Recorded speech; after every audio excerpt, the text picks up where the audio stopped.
What's the hungriest that you've ever been in your life? One time I did a 10-day fast, and that is without doubt the hungriest I've ever been in my life. Or, you go through slight waves when you're doing a long fast. Has anybody ever done a fast that's gone longer than a week before? Yeah, Tom has. A few people have. Once you kind of get over the first 3 or 4 days, your body's kind of moves from the initial hunger pains that you get, and you kind of settle into a rhythm. It's almost like your body adjusts a little bit to the hunger.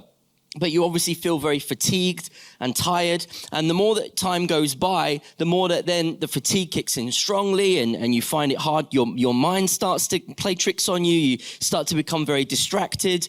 And then the hunger pains kick back in. But the second time they kick back in, having not been there for a few days, when you think you've got the other side of it, they come back stronger than the first time that you felt them. And so you go through these weird rhythms as you fast for a long period of time. And hunger is a strange thing. And the process of going through hunger from just that little bit of like, I think my body's telling me that I need to eat something, all the way through the stages that can lead you up to starvation, which ultimately leads to death. Your organs begin to shut down as they're deprived of what they need to function properly. Within those stages of hunger, all sorts of effects that are negative to the body kick in at different stages to cause you problems and dysfunction and problems with your cognitive ability and your ability to process correctly. You become irritable, hangry quite early in the process, but eventually that gives way not just to irritation, but to actually starting to go into survival mode, where you're not just irritated with other people, you would probably fight somebody to get food. You're that hungry. We're talking about serious levels of hunger. And it actually starts to change you from the normative way that you would go about your life to potentially doing the most horrific, horrendous things in order to get what you need to survive. Because hunger is about survival. We feed ourselves in order that we can go on being. Did anyone see the video last week of the guy that got eaten by a whale while he was out kayaking?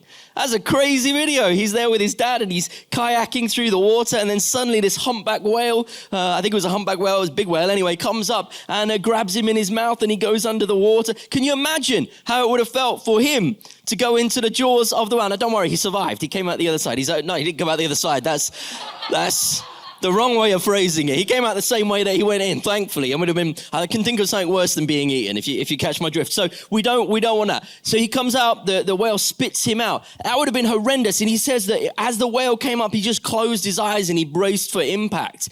And he felt the crush and he felt the pressure around him as he felt the beginnings of being consumed. How terrifying. But not just terrifying for him, terrifying for his dad, who was kayaking next to him, who was wearing the body cam that caught all of this on the footage that we have. How terrifying for his dad to see his son that he loves, who he cares about, being consumed. But thankfully, to be spat out and come out alive and well. Truth is, you don't need to be in the sea in this life to be consumed. In truth, we all run the risk of being consumed by different things in our lives, the circumstances that come against us that push and pull, and we feel the jaws, just like he did in the mouth of the whale, constricting around us, and we feel the pressures, and we start to feel like, my circumstances are consuming me. We feel consumed by our sinfulness, the patterns of behavior that we get trapped into, and they constrict around us, and the guilt and the shame and the failure that we experience in those things, and the feeling that we can't quite escape the patterns even though we desire to. And as the constriction and the jaws of our sin clamp around us, we fear being consumed entirely, leaving us in the belly of the whale, wondering where it all went wrong. In Lamentations, one of the most emotional books that we have in all of Scripture, we read of the tragedy of the fall of Jerusalem and the destruction of the temple. The Babylonian Empire has come in, and they were ruling over the land of Judea. They'd allowed Judea to keep a king, but the Babylonian Empire was very, very strong.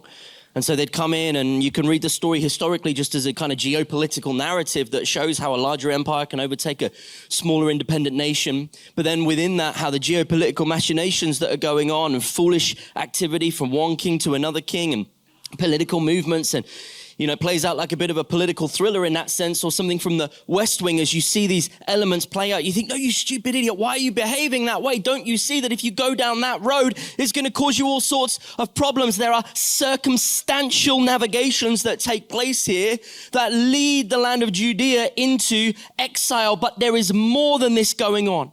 Because no matter the circumstantial functions and navigations that are going on, if God remains on the side of the people of Israel, they will be okay.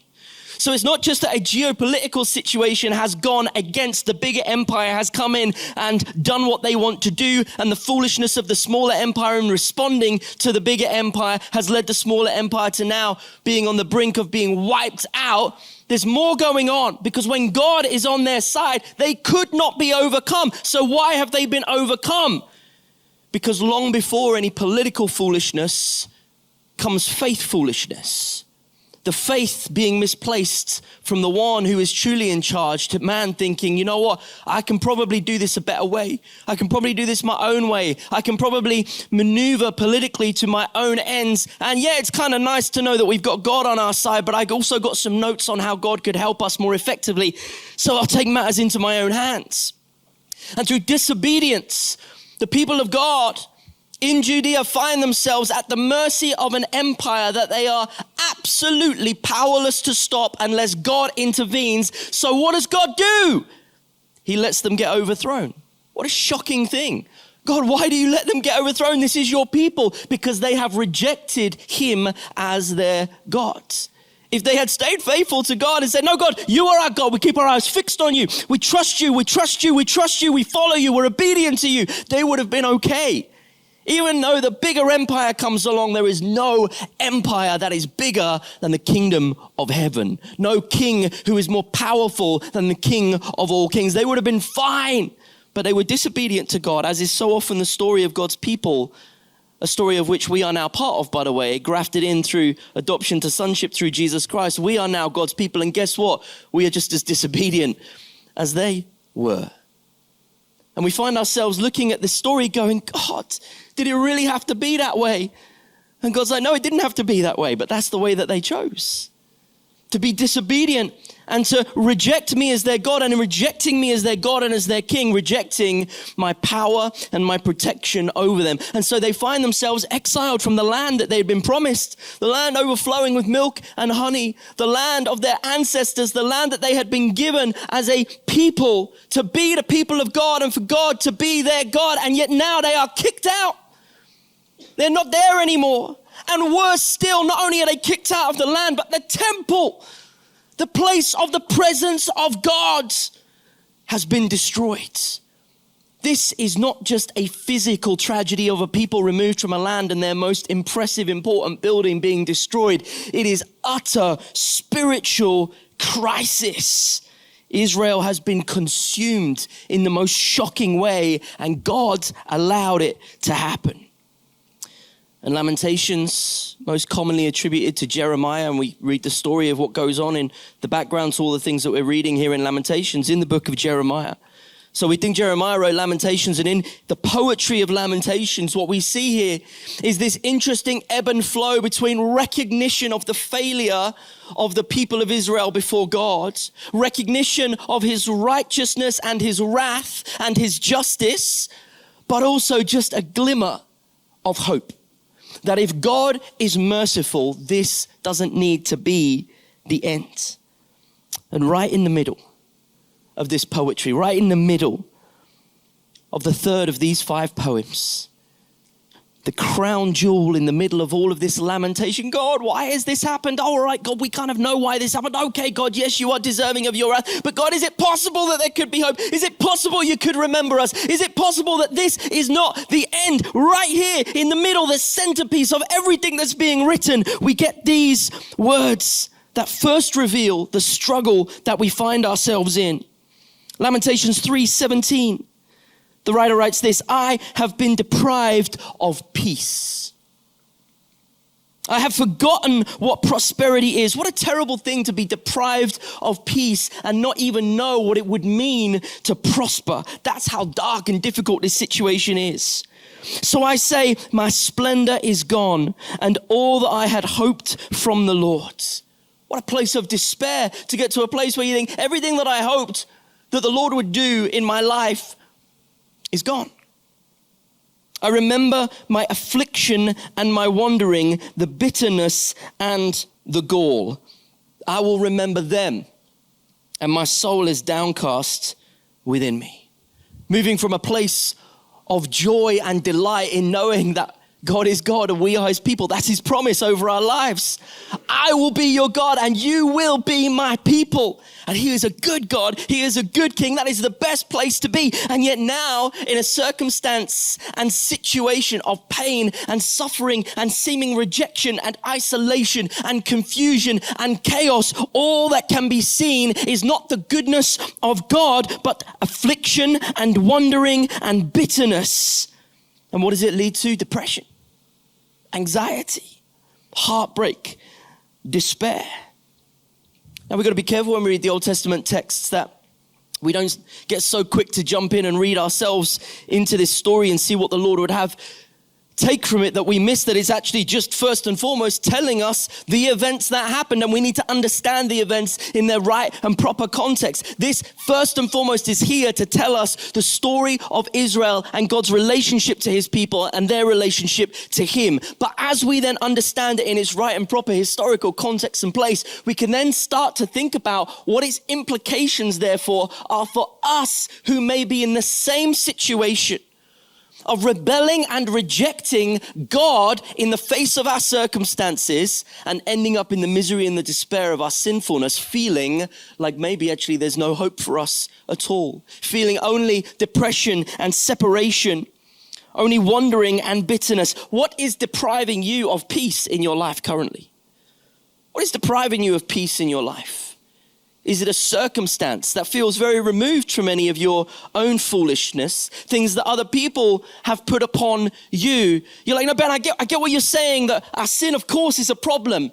And if we sin, we've only got ourselves to blame. But what about the stuff that is extra to my sin, where it's not simply that I've done something bad that has a consequence to it. It's actually the actions of other people. Well, here's the problem. It's all sin. Whether it's mine or whether it's somebody else's, every consequence that is counter to the kingdom in this world is the fruit of rebellion, either mine or someone else, going all the way back to taking the fruit that we should not have taken. So we live under the curse and the burden of rebellion, our own and others. Others we can call circumstance. Our own we can call sin, but it leaves us in the same place, a place of bitterness, deprived of peace, wondering if the hopes that we had in the Lord will be fulfilled. You see, Jerusalem was actually under siege for about 18 months before the city fell. And being under siege in a city is a tough place to be. Very quickly, the pressures that are felt as the invading force surrounds you begin to take hold, and you start to run short of the things that you need that would come in through supply lines into the city. They're not there anymore. The first thing to go, normally, food. You start running low on food. And in most sieges that last long enough throughout history, from the ancient world to more contemporary times in the Second World War, we see the same thing happen. As people run out of food, what do they have to resort to doing? Eating themselves. Cannibalism. What a terrible, horrible, awful thing to think about. Ugh! I don't know if you guys ever saw that movie Alive that came out in the 90s about the Andes crash, where they crashed in the mountains, the Argentinian rugby team. And they just did a new version of it a couple years ago called The Society of the Snow. Two really good films that focus on slightly different angles of what happened. But it's a very famous story because they got trapped in the mountains, and essentially they were under siege by the elements, not by invading forces. They were just trapped in there by the fact that they couldn't get out from the mountain. And nobody could find them to come and rescue them or save them. And every day they're waking up thinking, will a plane fly over and spot where we crashed and come and rescue us? And enough time went by that they couldn't be rescued, and they would think, well, we're going to starve to death. And then they start looking at some of the bodies of those who had lost their lives in the crash when the crash happened, that didn't survive the crash. And they start thinking, well, we got an option here. Either we starve to death or maybe we take the other option of finding the only source of food that we think there may be. What place do you have to get to mentally and physically where you actually start considering feasting and eating on other people? We would reject that to the last possible moment in terms of physically consuming. Why then are we so quick to consume one another when we have other desires that are not being met? We are so quick to feast upon one another when we want to satisfy ourselves in other ways other than our hungers of the belly. When I need my emotional needs satisfying, I don't need to get very far of being trapped on a mountain before I start to think, well, maybe, if I treat that person that way, I might get what I want from them. When I start to feel a little bit lonely within myself and I start to think, well, maybe if I just take a little peekaboo at that stuff on the internet, nobody's really being hurt by that. That's just on me, except, of course, for the people that are involved in the stuff and being exploited through the images that I'm looking at on the. We're so quick and so easily to jump into consuming others that we might be fulfilled. Oh, of course, we would reject the idea of physically eating somebody. Disgusting, nothing worse, gross. But we consume each other all the time. Why do we consume in such a way? Well, the same reason that they consume when they're trapped under siege, because we become trapped into our sinfulness. We are under siege from the elemental forces of darkness that come to press us on all sides, and the mouth of the whale begins to constrict over us, and we start to slip into the belly. And as we slip into the belly, we start to think, well, maybe rather than being consumed, I can consume something instead and bring satisfaction. But the crazy thing about the siege was that after 18 months, as the Babylonians came in and took the city of Jerusalem and sacked the temple and burnt it to the ground, the Israelites then went into exile. So first they were trapped in for 18 months, and then they were trapped out of the promised land. Only this lasted a lot longer. 70 years they were in exile. Because that's what happens, you see. First of all, we get trapped in by our sin. Our sinfulness traps us in, and we consume and we consume and we consume, and we try to satisfy. And we don't realize that actually the things that we consume end up consuming us.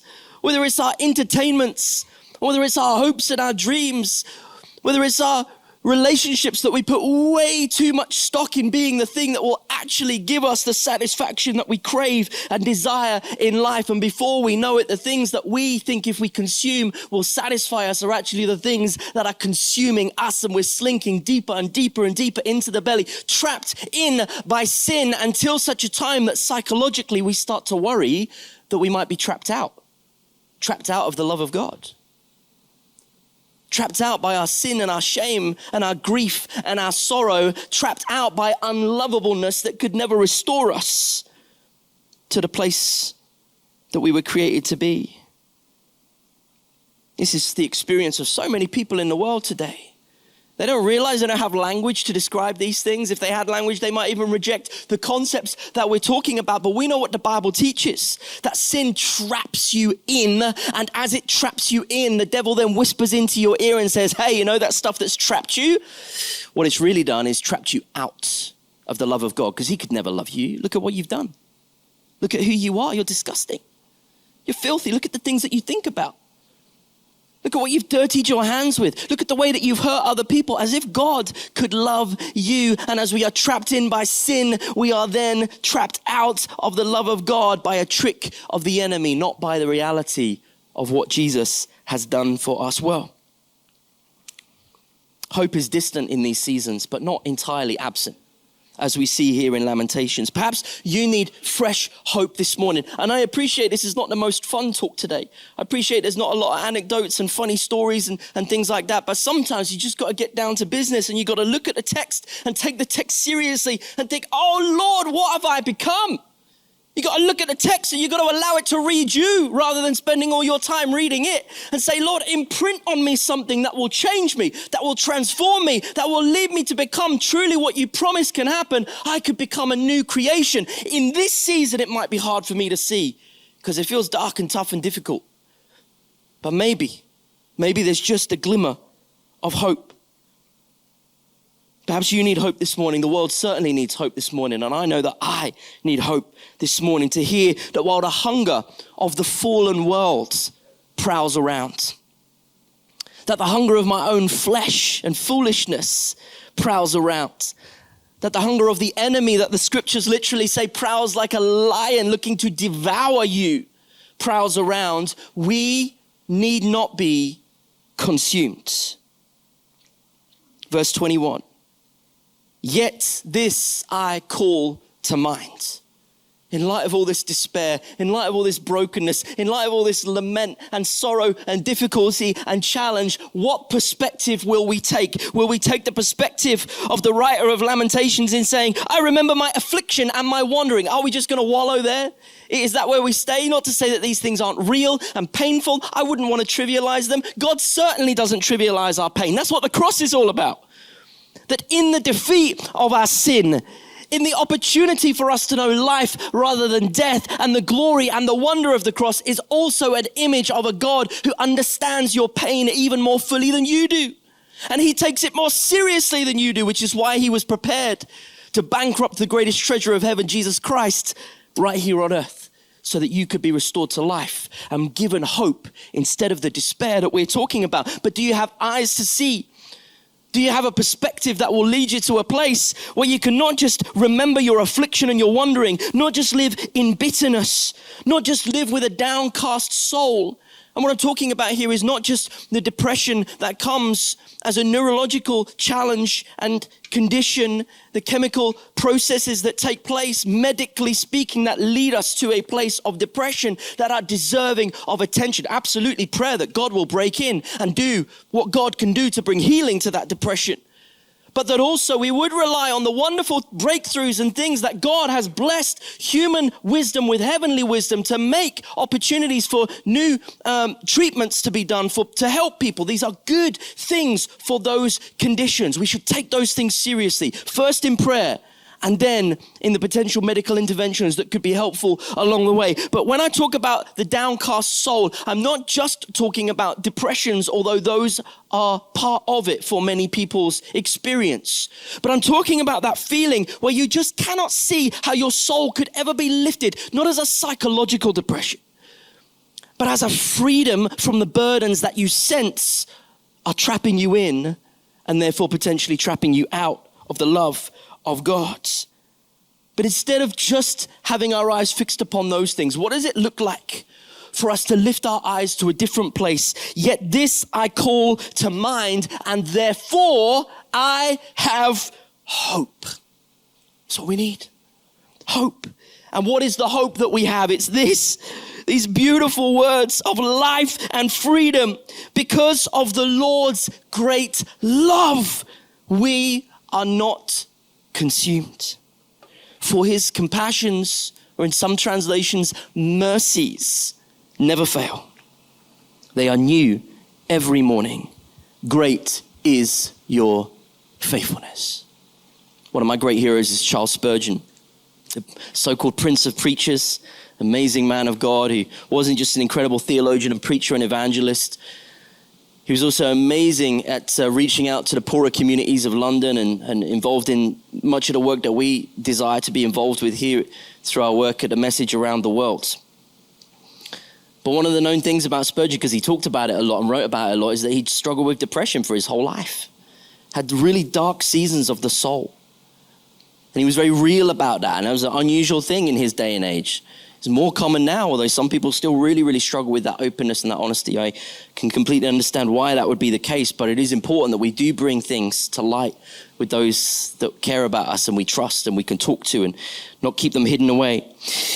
But Spurgeon once said this. He said, I have had many seasons of sorrow, but the Lord has been near me.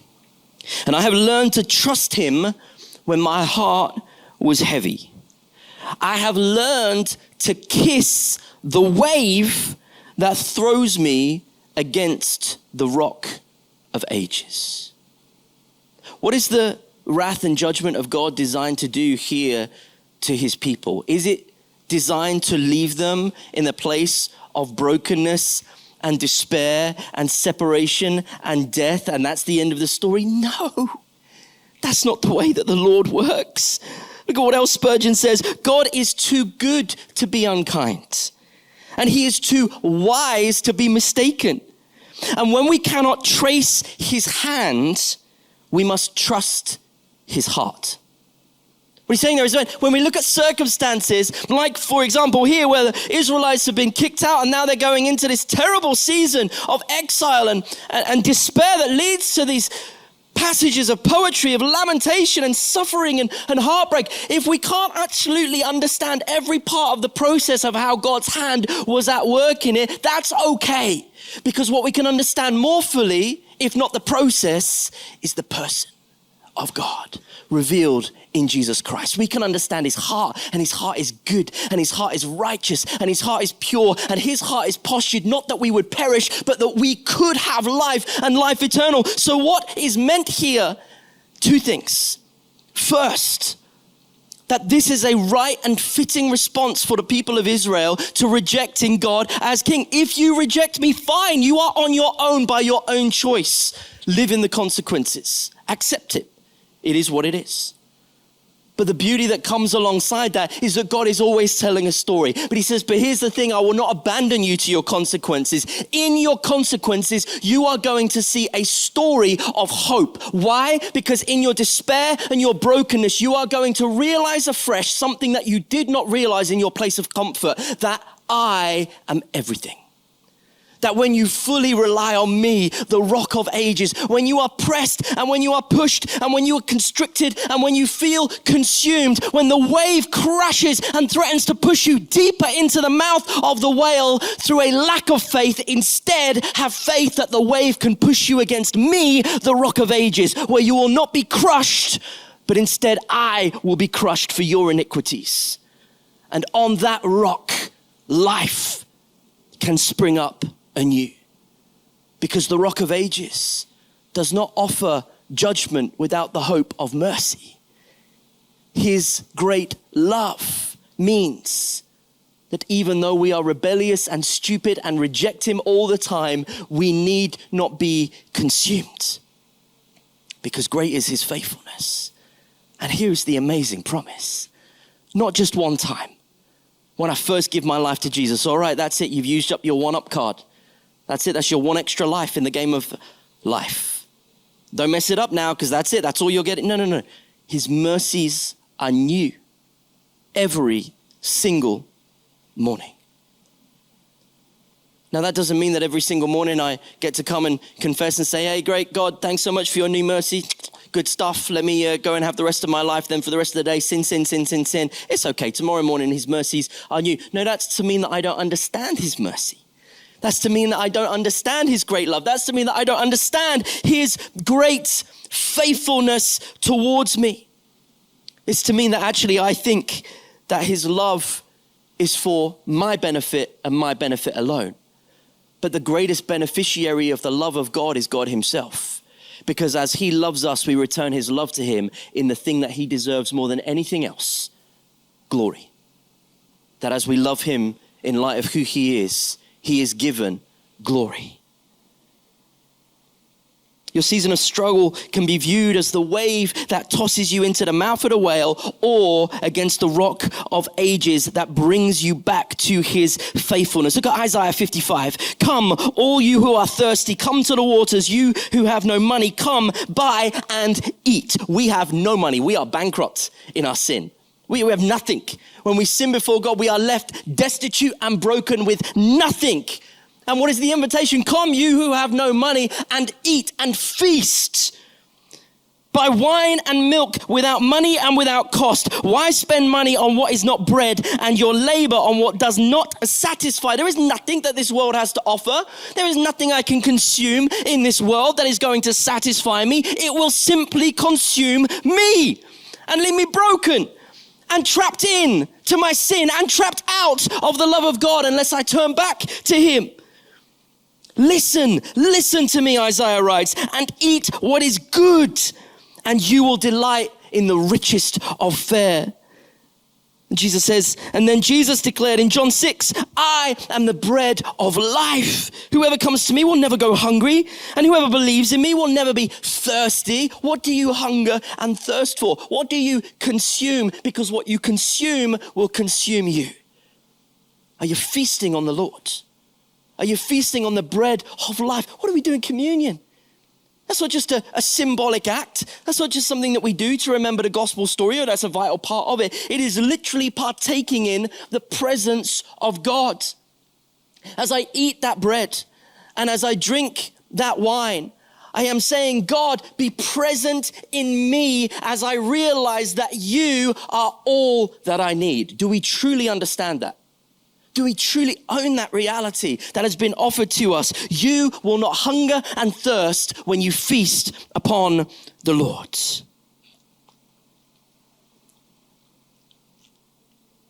To truly trust in the Lord in this way actually means that we are to wait on him. Look what the writer goes on to say in verse 24. I say to myself, the Lord is my portion, therefore I will wait for him. The Lord is good to those whose hope is in him. To the one who seeks him, it is good to wait quietly for the salvation of the Lord. Waiting can be hard. I spend a lot of my life waiting when I'm traveling around. A lot of my time spent in airports just sitting, waiting. And you try to redeem the waiting by putting it to good use. You do some admin, do some emails, FaceTime with the family. Sometimes you redeem it by relaxing. You're like, let me get a movie on or something. You try to redeem the time as best as you can. And that's a good and positive thing. And the process of waiting in and of itself can be formational and transformational. But what we are really craving is not the waiting time, although we are not disdainful of what the Lord will do in the waiting, but what we are craving is the destination. We are craving the outcome. And we can be sure of the outcome because we know that God keeps his promises. I'm waiting on a bunch of different things currently. Lovely things. I'm waiting on the birth of my daughter in June. That's a lovely thing to wait on. We pray that everything goes well with the pregnancy. Lord, yes, please, come on. It's a beautiful thing to wait for. Difficult things. My aunt had a terrible car crash 2 weeks ago. She's been in intensive care for the last 2 weeks. They're very, very concerned. She's elderly. She's 78 years old. Very concerned. And every day I get a message that either says, it's not looking good, or there's improvement, or it's not looking good. And it's a back and forth. That's difficult, isn't it? When we're waiting on stuff like that. Stuff that matters, emotional, and we're unsure of the outcome. Provision things, we're waiting on funding bids so that we can keep cracking on with advance. Promise things, prophetic words spoken over my life that have yet to be fulfilled, but I'm trusting the Lord will do it in his timing. Hoped for things, leads, please get promoted this season. But whatever it might be, some things are trivial. Yes, Mark. Some things are trivial in your eyes, not for me and Mark. Like a hoped for thing that's completely subjective and actually may even be counter to what you hope for because you want your team to get promoted and it can't happen if my team, gets promoted. There can be confliction in the things that we hope for. Some of them are deep things. Some of them are life or death things. Some of them are emotional things, psychological things. But the only thing that is eternal, the only thing that has currency in the kingdom of heaven is that I wait on the goodness of the Lord day by day. How is his goodness expressed? In his mercy. How is his mercy expressed? In the giving of his son, Jesus Christ. Waiting is not sitting back and doing nothing, passively just passing the time until hopefully something good happens. Waiting is pressing in.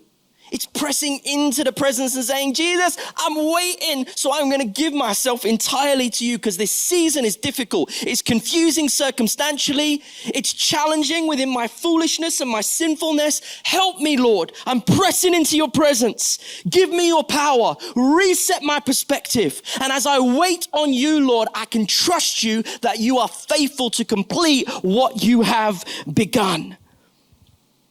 And what you get to decide in this whole process is whether the waiting period of things not quite being perfectly as you hope they would be, or circumstances being trying, or sinfulness being, I'm making progress, but it's not as quick as I wish that I was making progress. You get to decide in this process whether the waiting season will distort your faith or bring you back to devoted faith. The distortions of our faith come when in the waiting process, we move our eyes from that intentional waiting on the Lord that says, Lord, I want to consume you. I want to feast upon you. Knowing that as I feast upon you, there is nothing that can consume me. I will be perfectly found in you.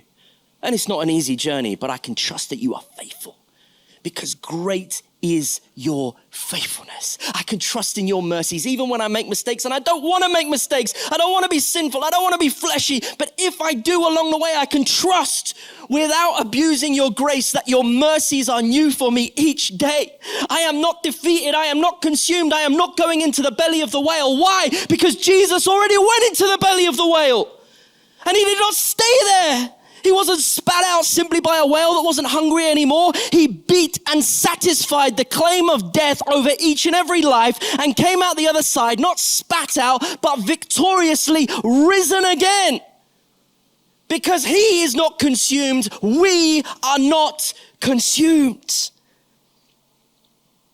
And as Isaiah says, as we wait on the hope in the Lord, we can renew our strength.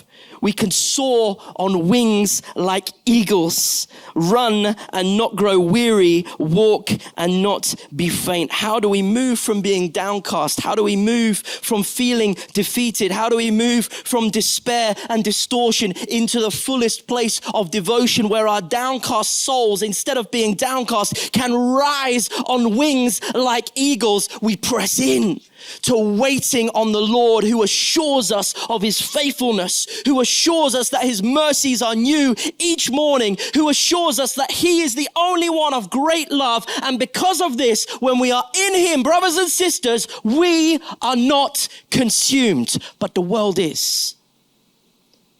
So as a people who find full satisfaction in him, let us go and announce to the world, there is hope. You don't need to be consumed. He already was in the belly of the whale, so that you can live as he now lives forevermore. Let's pray. Band can jump up as well. Heavenly Father, we worship you this morning. A heavy message today, perhaps, but maybe for some people here, an important one. Whatever's burdening our lives, whatever circumstances we find ourselves in, would we fix our eyes upon you, not as a trivialization of the things that we experience or go through, but as the greatest way that we can take them seriously and put them where they belong, in the hands of the one who brings victory. Because of your great love for us, we are not consumed. Great is your faithfulness. Great are your mercies, which are new for us each morning. Lord, help us to wait on you proactively. And as we do, to reveal your glory to the world.